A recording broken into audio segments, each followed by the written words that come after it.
Hello everyone, AmyR here with Prairie Paper and Ink. And to start off today's cards, I have My Favorite Things Stitched Cloud Edges Dynamics. And then I grabbed some Post-it tape. This is 2-inch wide Post-it tape. And I ripped off 2 strips, they're about 6 inches long enough to fit these dies on. I wanted to do some masking and some inking, and the edges of these were perfect. So I took 2 pieces, and then I chose 2 of the dies from this set, and I just adhered the pieces to the cutting plate for my Big Shot, and then stuck the dies on top, and then ran that through my Big Shot machine.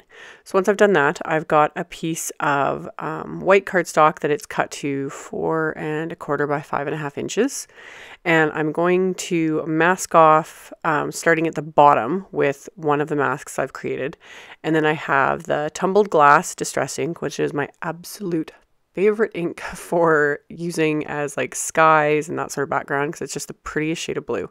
So I'm using the mini ink blending tool and picking up the ink, and then I start on the mask and then just pull the ink onto the cardstock and just do that really lightly. And then once I'm happy with it, I peel off the mask and move it upwards, or I switch it with the second mask. I just go back and forth until I'm happy with it. So really easy to do, really quick. I ended up doing 2 pieces. I did this first one and decided to do a second piece because I'm like, you know what, while I have everything out, why don't I make 2 cards?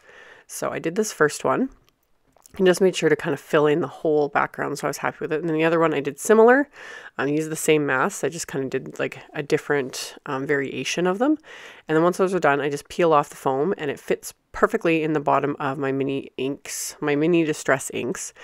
People ask me if I have like Velcro or something sticky to keep those foams in, and no, they just fit perfectly. It's like they were meant to be. So those masks, I just stuck them onto the magnetic sheet that I keep the dies stored on because I can just reuse them again. I'm sure I will down the road, so why waste them? So I just stuck them onto the sheet. And then I grabbed the little bird stamps, all of the bird stamps from the new Tweet Friends stamp set from MFT. And I put them onto my Fisker stamp press. I stuck all of them on at once. And then I've got 2 pieces of Tim Holtz Distress watercolor cardstock with the smooth side facing up. And I coated both of those pieces with an anti-static powder tool. And then I inked up all these bird images with Versamark ink, so a clear, sticky, slow-drying ink. And I'm coating this first piece with Ranger's Superfine Detail Gold embossing powder, just over a coffee filter, and making sure I've got all of the lines there completely coated. And then I'm going to warm up my heat tool, let it run for 30 seconds to a minute or so, because the hotter your heat tool is, the less you have to hold it onto the cardstock so that it'll emboss quicker and you'll get a little bit less warping. So yeah, heat embossed those ones, and then I funneled the embossing powder back into the container, especially with this stuff because it is super fine detail, it can get everywhere. And I use separate coffee filters for powders. All my powders, I use a separate coffee filter. I'll reuse it if I'm using the same powder like over and over again, usually, which is white, but I wouldn't pour the silver into the gold because I don't want to mix the powders. Because then it does make a mess after a while. Some of my old white embossing powders especially, they have little granules of other colors and it drives me insane. So anyway, funnel that back into the silver container so that can get put away so I don't knock it over. And then, since I've got 2 sets to do, I'm going to watercolor all these in with some distress inks. And I chose super bright colors because I was just in a mood for crazy bright fun colors. And I was kind of thinking like tropical style birds. So I'm using Carved Pumpkin, Squeezed Lemonade, Twisted Citron, Mermaid Lagoon, Wilted Violet, and Picked Raspberry. And I'm just watercoloring them all with a water brush. And I was thinking before I even started, I just wanted to do messy, even though it's embossed images. So you really could, like, it can keep the watercolor kind of contained. You don't have to worry about going outside the lines. Really do whatever floats your boat. But sometimes it's fun to just be messy. So I purposely went outside the lines. I basically was just slapping color on within reason. You know, I wanted it somewhat defined, you know, colors in, you know, decent spots, but still just slapped the color on and went outside the edges and just had fun with it.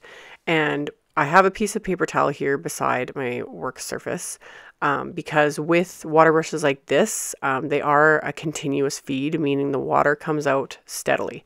It doesn't, you don't need to squeeze it, and don't, unless it's completely just, sometimes they just stop feeding water for whatever reason. It's always random, kind of, I always find anyway. But then you'll sometimes find that too much water comes out. So I use the paper towel to clean between colors, as well as to sop up some of the extra water when it gets a little too wet. But again, since with these, I was just being messy and having fun with it. Plus I had my kids running around. It was just total chaos. So it was all just fun. So I kind of mixed a few colors here and there, but mostly just kind of laid down the color, let them all dry, which didn't take very long. And then I got my big shutout again, and there's the coordinating die set for these images. So I had purposely aligned them on the Fisker stamp plate and stamped them so that they're spaced far enough apart so I could use all the coordinating dies. And I just used scraps from the mask I'd cut from the beginning of the Post-it tape to hold all these dies in place to make sure I've got them all perfectly lined up before I run them through my machine. So did that the first time, and then I did it the second time with the other ones I had embossed and colored. And then I took a piece, I've got gold shine and silver shine cardstocks that are so pretty. And this is the Cheerful Cages die set. And I used a metal shim with my cutting sack. So I've got my magnetic plate, the metal shim, a cutting plate, cardstock, die, cutting plate. Because these dies are so finely detailed. So ran those through. And then I ran through those backgrounds I created with the largest die from the Blueprints 1 dynamic set. So I've got everything die cut. And then I'm taking sentiments from that same Tweet Friends stamp set and inking them up with black ink and stamping them onto each background. I was thinking about like stamping them and embossing them onto, you know, die cut flags, whatever. I had all kinds of ideas and decided to just stamp the sentiments on the backgrounds, and if I messed them up, I was going to do a die cut sentiment on top, but they stamped perfectly, so I was good.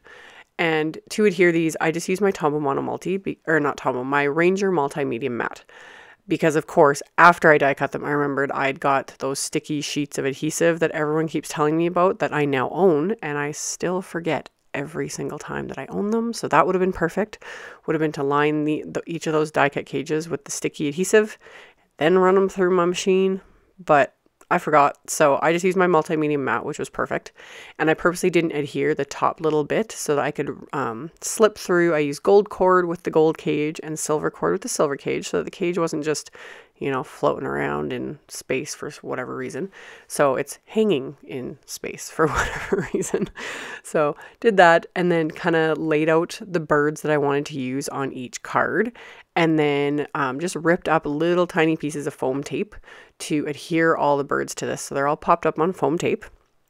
And then I grabbed a full sheet of heavyweight white cardstock and I'm scoring it at 5.5 inches, and then I'm turning it and cutting it at 4 1/4. So these will be top folding A2 cards, so 4 1/4 by 5.5. And I scored it with my Teflon bone folder, and then I always press the bottom edge against a straight piece, which on the Fisker cutter there's a lip. So I press that down, and then I add really press in the crease so that the card is completely straight, because sometimes when you score it, it can be a little bit crooked, and then you go to, adhere your card front, different things, and it's just crooked. So that's one way to fix that, because it happens sometimes. Sometimes cardstock isn't perfectly straight. So open both these to the inside, and the Tweet Friends stamp set has the same cages as stamps. So I inked up both of those with the same tumbled glass distress ink, because I wanted them just kind of be pale and not like super dark. And then that way I could stamp each sentiment on top of it.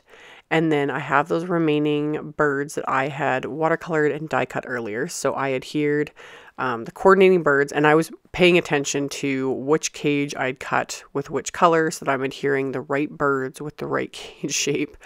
I was paying attention for once, because otherwise, knowing me, I would have totally buggered this up, but I didn't. So then I added foam tape to the backs of both of the card fronts and adhered those to the card bases, and again made sure I was adhering the right ones to the right cards.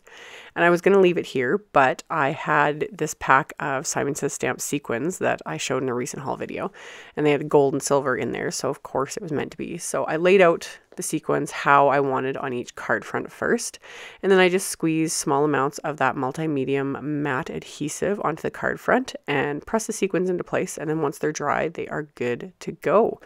So that completes both of the cards for today. If you're interested in any of the supplies used, I'll have a link to my blog post with the pictures. All that info will be in the description box directly below the video. So if you're interested in any of that, check out the video below, or check out the description box below. And I'll have links to multiple sources for you guys. So thank you all so much for watching, subscribing, and thumbs upping my videos. I really appreciate it. And I will see you all very, very soon in the next video. Thanks so much for watching. Bye.